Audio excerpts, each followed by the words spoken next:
This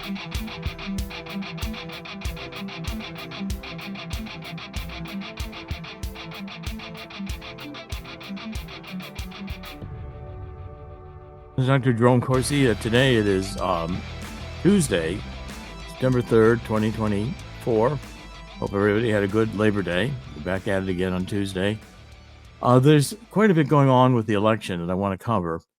And it has to do with what we're finding is these algorithms in the state Board of Election official voter records. By the way, you can find me on Substack. Jerome Corsi, PhD at substack.com. Jerome Corsi, PhD.substack.com. And on X, it's at Corsi Jerome 1. Now, we created a new website, which I want everybody to go to. It's God's 5 Stones, and that's G-O-D, no apostrophe, S. God's, and then you spell out 5, F-I-V-E, and stones, S-T-O-N-E-S, God's 5stones.com. It's a 501c3.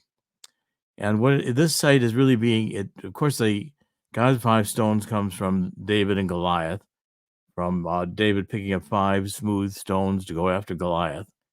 And they were exactly the right stones that God wanted him to pick up. As you'll see, the algorithms were found here by Andrew Paquette.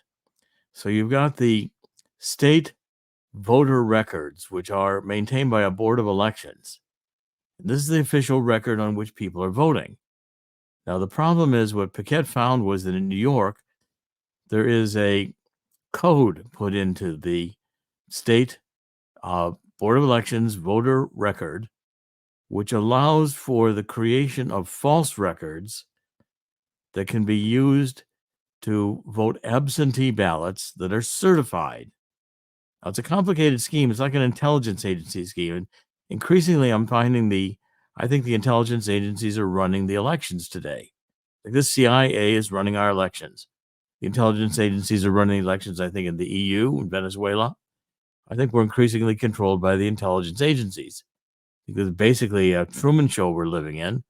We think it's a real election. We think it's going on. But the intelligence agencies are sitting in the rocking chair and they're saying, you guys will go ahead and vote all you want to. We control the results. Now, how is this possible? Okay, so Chris is showing you Andrew Paquette's paper.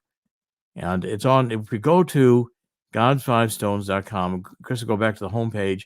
At the upper right-hand corner, if you click the New York investigation, Andrew Paquette's paper is down right there. The New York, Andrew Paquette's paper is the very first thing. Click that, you can read the paper. Now, it's a complicated paper, but what it means is that essentially, I think some rogue intelligence agents have gotten into the New York State Board of Elections, and it's looking like increasingly maybe all the boards of elections across the country.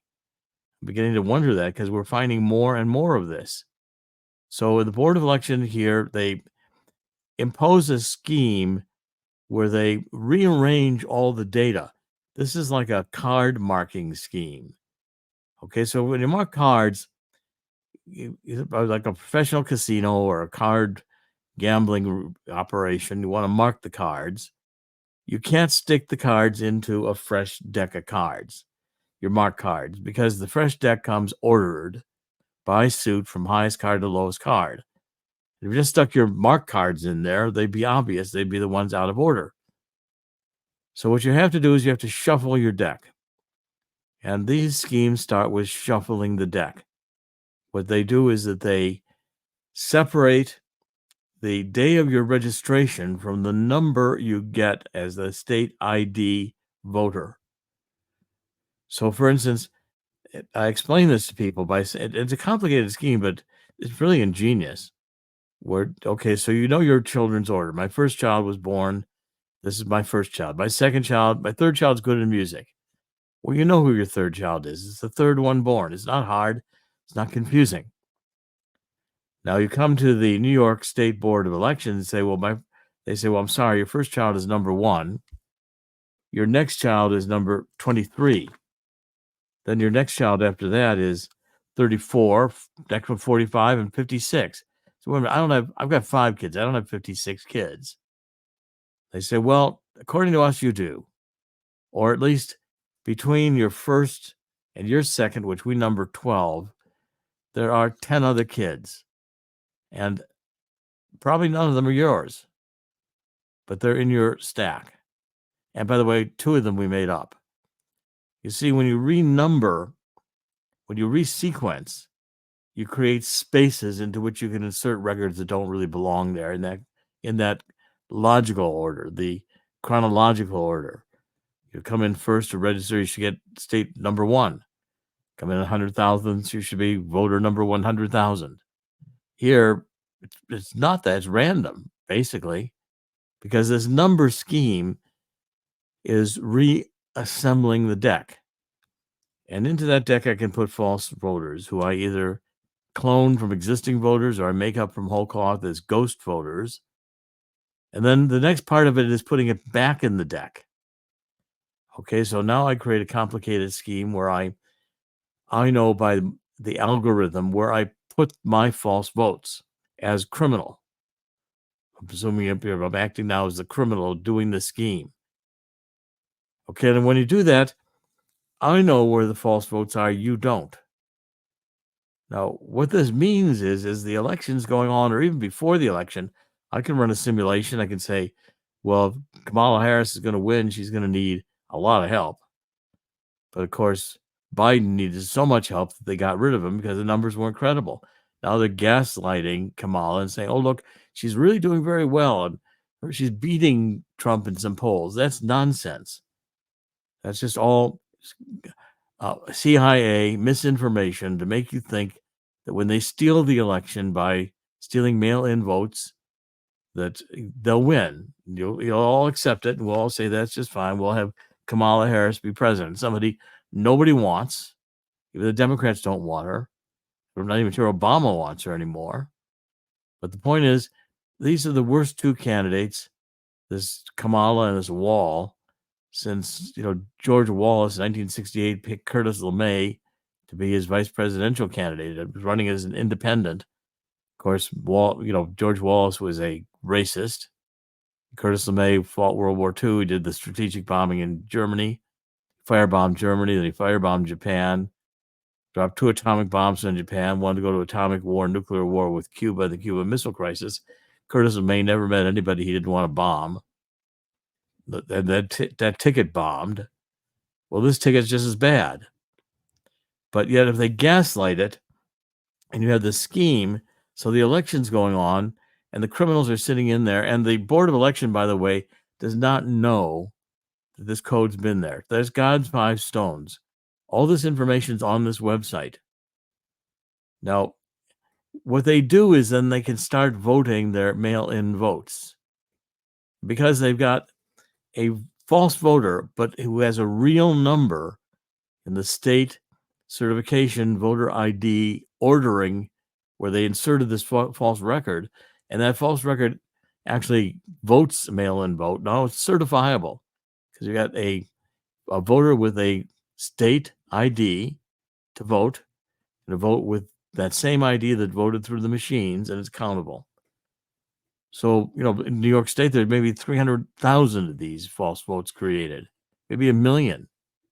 That's what Andrew Paquette found. And they can be just voted as the day goes on or at the very end. In fact, if I had this scheme as a criminal, what you could do is you could come to the Board of Elections and say, now, since we're all Democrats here, we're all working for the CIA, Kamala's going to win. And do you want to win by 1%, 3%, 5%? Do you want to lead through the day? Do you want it to be a comeback at the end of the day? Shall we do it so we overnight have a bunch of ballots come in and she wins? Just tell me how to do it. I'll script it because I'll run the simulation. You'll think it's the election, but it's actually being run in my computer at the Board of Election if I'm the criminal. We got a whole group of criminals internationally. The scheme can be pulled off worldwide, as it was in Europe. In the parliamentary election, in the first round, seemed like the conservatives were doing quite well. And suddenly they said, oh, the second vote in the parliamentary election in Europe, the left woke up and it surged. Well, I called up France. I called up Italy. There was no surge at the polls. The surge was in the computers. So this is a intelligence operation. Now, we're asking for donations because, again, I've spent the last two weeks in Ohio. And I've now got the Ohio, and this is on God's Five Stones. Chris, go to God's Five Stones. You'll see the Ohio Secretary of State has begun an official investigation into the allegations that there are algorithms in the Ohio State voter database. We've now done enough investigation to know that there are, and we'll be presenting that evidence very quickly as we can get it written up. And today I'm going to Oklahoma. Oklahoma just had a mayoral election in Tulsa, and it was so many questions of fraud. They went to a judge and it couldn't be certified. So we got an election down there that couldn't be certified. We've taken a look at their state board of election voter rolls, and it's got an algorithm in it. Okay, so these algorithms are mathematical formulas which alter the data. It's like writing a code. Well, it's inherently wrong on its face, prima facie, to go into a state voter registration base and modify the data substantively. You can make the database run faster. You can do things to protect people's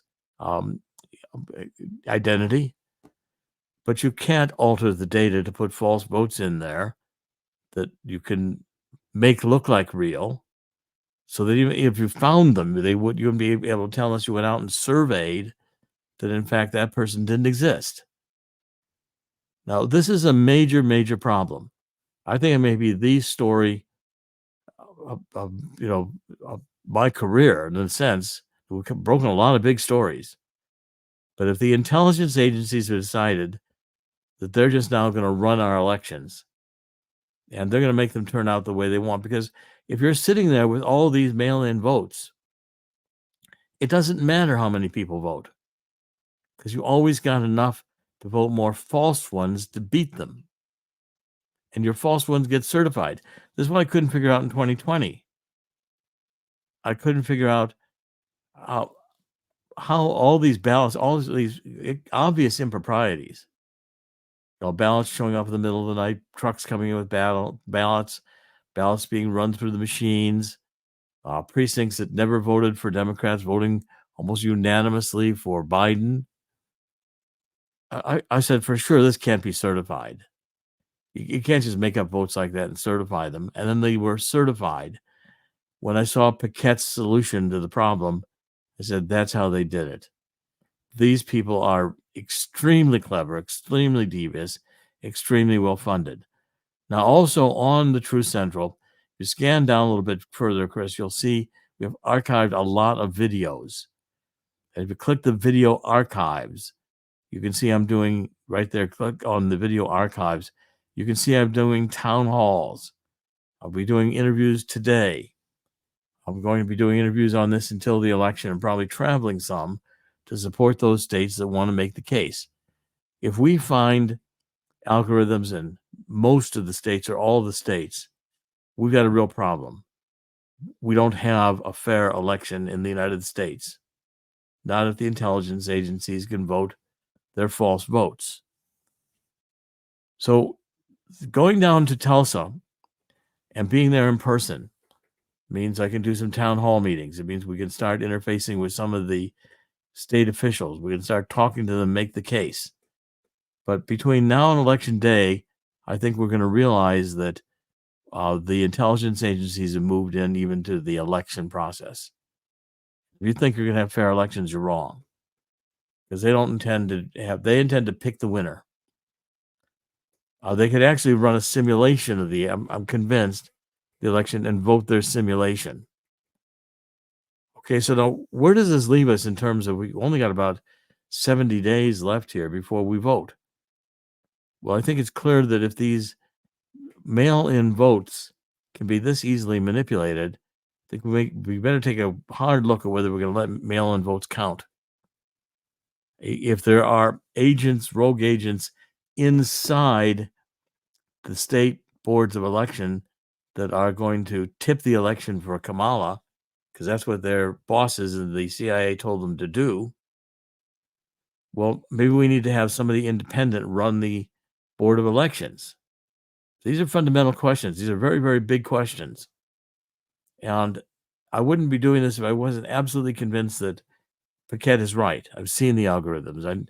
I understand the cryptography and the math. And I'm telling you that these schemes are present and frightening. Okay, at the same time, we're engineering going into World War III. Now you've got Russia saying they're going to redefine their their policy on nuclear weapons because these insane maniacs in NATO are now doing weapons and attacking and having incursions into Russia. I mean, Putin's had enormous patience not to just nuke the whole bunch of them.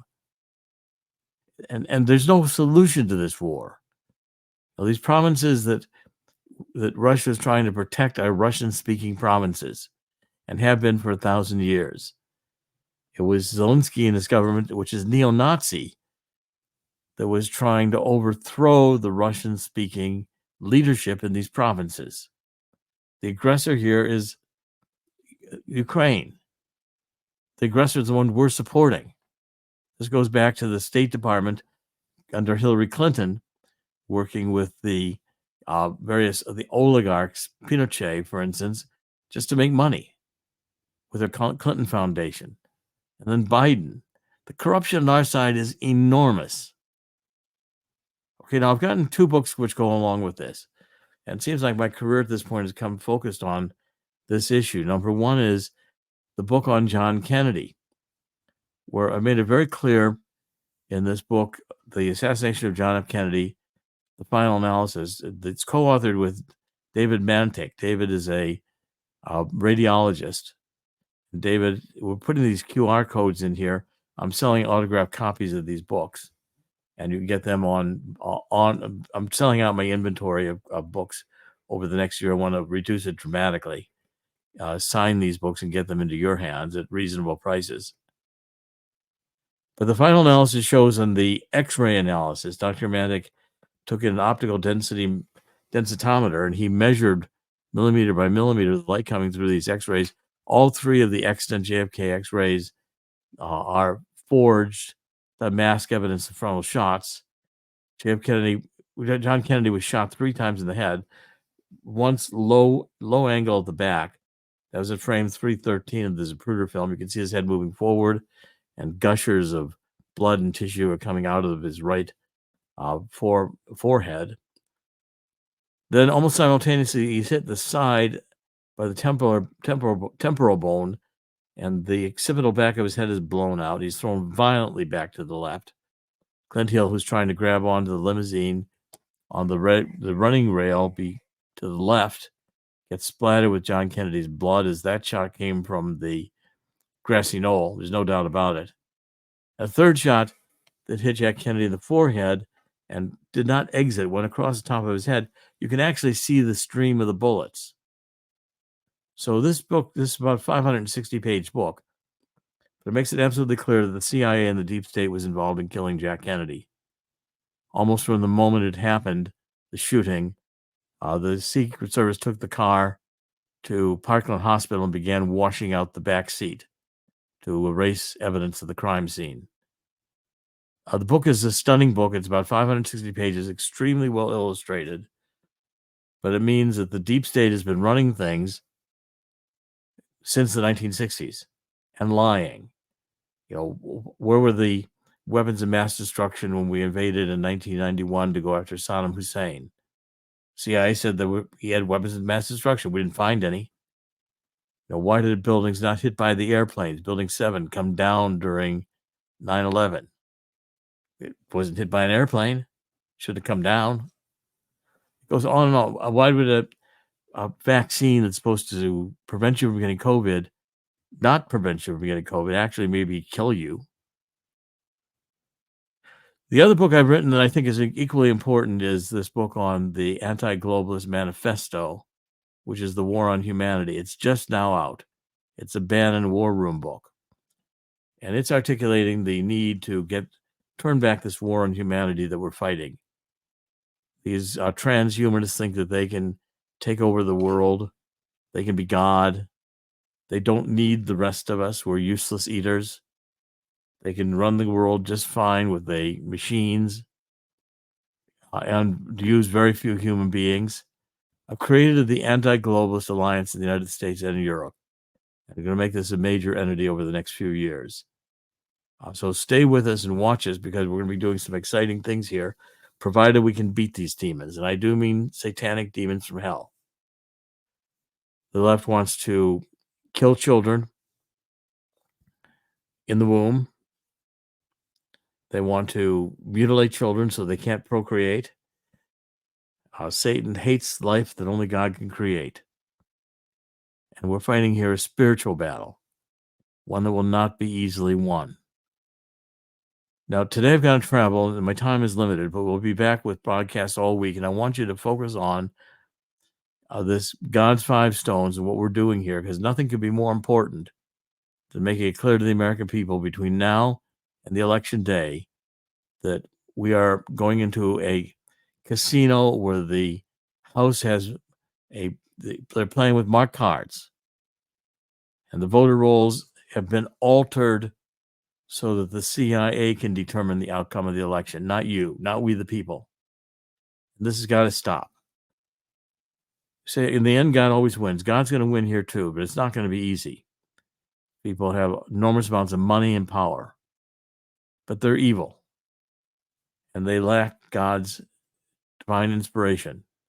That's one thing Satan is not permitted to enjoy: favor with God, communication with God.